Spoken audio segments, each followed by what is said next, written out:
नमस्कार, मी रोहिणी कृषी पर्यटन आयोजित रानभाजी महोत्सवाला इथे आलेली आहे 2024 साल आणि खूप छान इकडे भाज्या बनवलेल्या आहेत।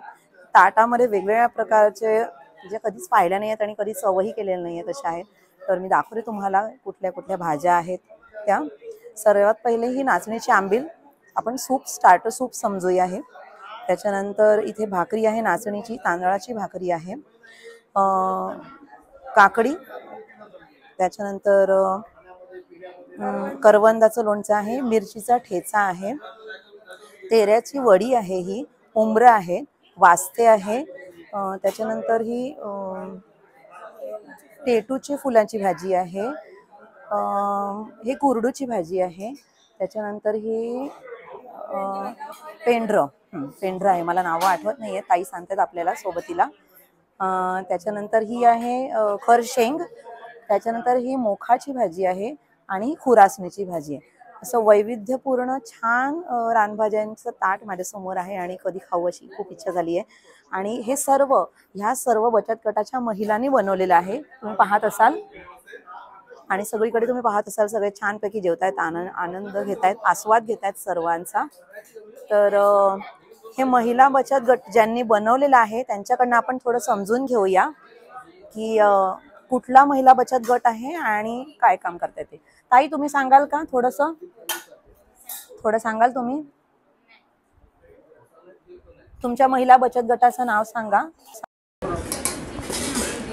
आमच्या गटाचं नाव आहे कंसरी महिला बचत गट। परत एकदा बोला।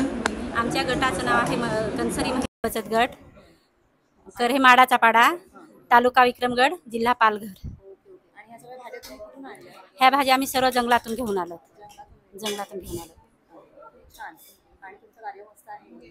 थँक्यू। म्हणजे जिथं बोलवलं तिथं आम्ही म्हणजे लोकांच्या माहितीसाठी हे घेऊन जात असतो। आता म्हणजे परवाच्या दिवशी आम्ही इगतपुरीला जाऊन आलो। इगतपुरी हां, त्याच्या अगोदर हां तिथे पण आहे, त्याच्या अगोदर पालघरला सुरुवातीचा कार्यक्रम झाला। हां, थँक्यू। तर असा हा छान महोत्सव आहे, तुम्ही पाहिलं असेल इकडे वेगवेगळ्या भाज्यांची, औषधी काही वनस्पती आहेत, काही खाण्यालायक आहेत आणि मस्त खूपच सुंदर महोत्सव आहे। तुम्ही सर्वांनी नक्की अवश्य भेट द्या ह्या रानभाजी महोत्सवाला। पुढच्या वर्षी असेल आणि पालघर विक्रमगड तालुक्यामध्ये, पालघर जिल्हा अशा ठिकाणी बोरांडा ह्या गावामध्ये रोहिणी कृषी पर्यटन म्हणून वेगवेगळ्या पद्धतीचे उपक्रम चालवतात। त्यापैकी हा एक उपक्रम जो पावसामध्ये ते लोक दरवर्षी अरेंज करतात, मला वाटतं हे त्यांचं 6वं वर्ष आहे। तुम्ही पुढच्या वर्षी आवर्जून या आणि ह्याचा आस्वाद घ्या। इकडचा आनंद, निसर्ग आणि अनुभव हा सगळ्यात जास्त महत्त्वाचा आहे। नक्की या।